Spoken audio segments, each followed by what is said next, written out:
big thing that people are missing, the biggest thing that people are missing about this Ja Morant situation, he's addicted to social media. Like, we have finally can say that we have enough people at around his age or demographic or younger. You're seeing so many teenagers get into physical altercations with their teachers at school because their phone has been confiscated, when their phone is their whole complete and utter world. No, you may not take it, and I'm willing to pepper spray you. I'm willing to beat you up. I'm willing to physically do something to prevent you from taking my property, which is utterly insane. So Ja is a 22, 23-year-old multi-millionaire with hundreds of millions of dollars promised to him, if not already in his account, with another multi-million dollar deals with whoever, Nike, Powerade, whoever else got going on there. He has a whole new shoe launch ready to go. The Ja 1, ready to do his thing and make all kind of money on the side. And what he can't give up? He can't give up that live stream. No, no, no, no, no. And I get it. It was the second part was his homeboy's live stream. But guess what? His homeboy is his age. That's why they hang with each other. They're not. He's not an OG. He's not 10 years, 20 years older than him because he wouldn't have had his camera on in the first place. So a big problem is, why is the camera always on? And why are you not uncomfortable when the camera comes on? And somebody came in here right now and started recording me, I'm going to be thinking about everything else but pulling out a firearm or a weapon or doing something that might incriminate myself. And again, I get it.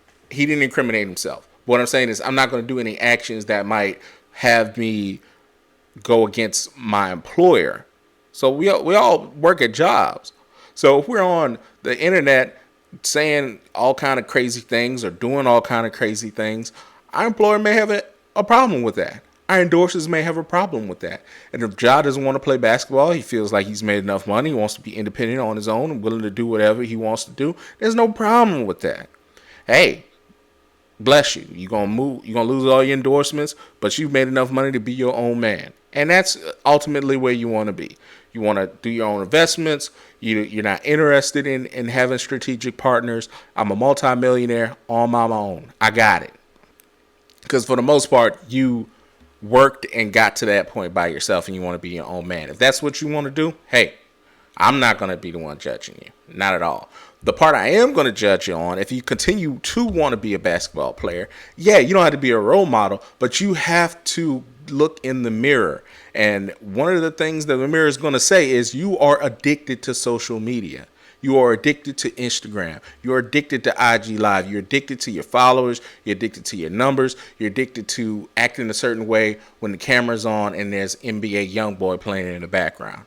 That is the number one thing that's the problem. And no one else on the television screens are saying that.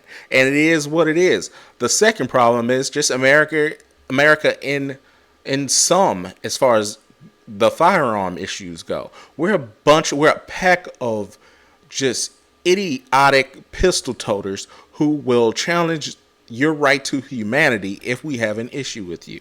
That's every single place in America. All these tragic events keep happening because we want to pull the trigger instead of working on ourselves.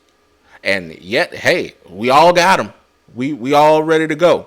We all ready to pull that thing out, that fire, just in case somebody wants to start tripping.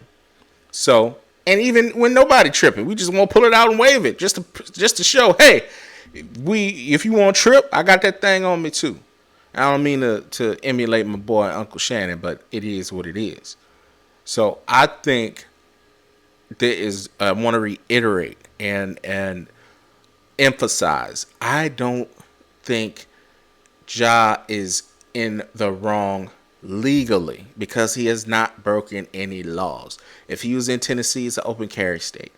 In Denver, when he had that weapon on him in the club, they didn't bring charges against him because nothing happened. He just had a firearm in his possession.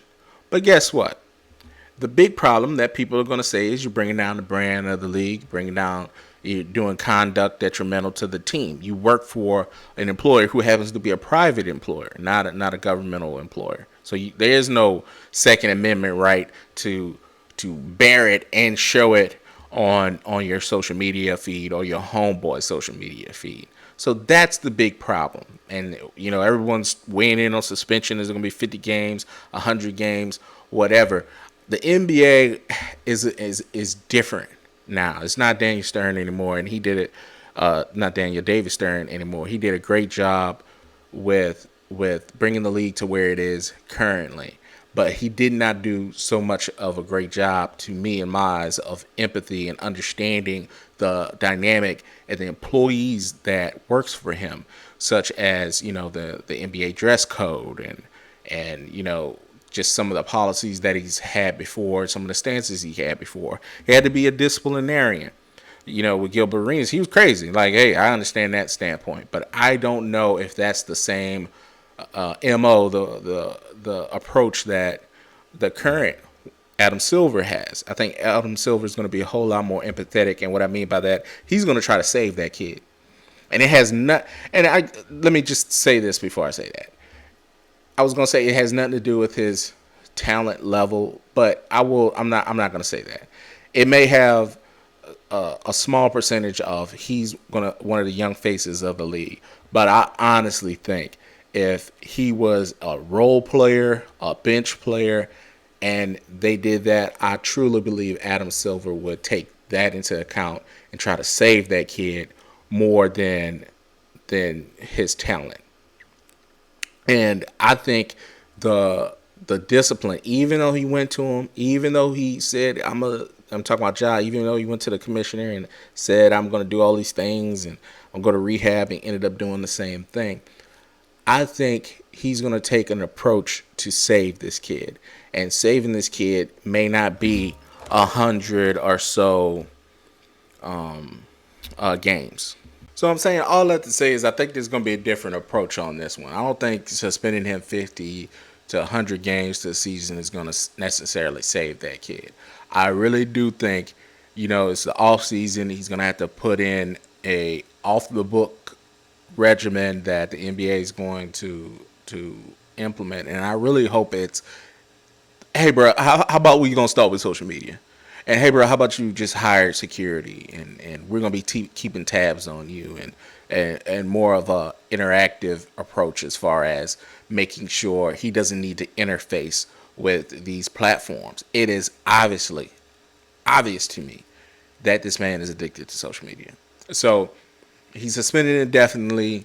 They're not going to put a number on the particular games. Something that at least says he's put in the time, he's put in the work, and this is it.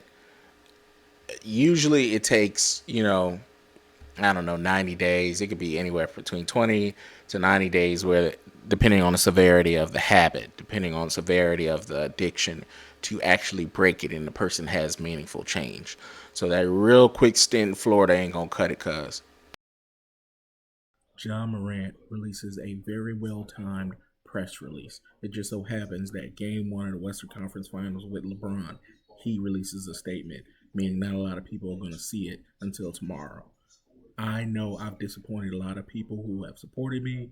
This is a journey, and I recognize there is more work to do. You think? My words may not mean much right now. They don't. But I take full accountability for my actions. I'm committed to continuing to work on myself, quote unquote, period. That is Ja Morant's statement on his recent suspension from the Grizzlies.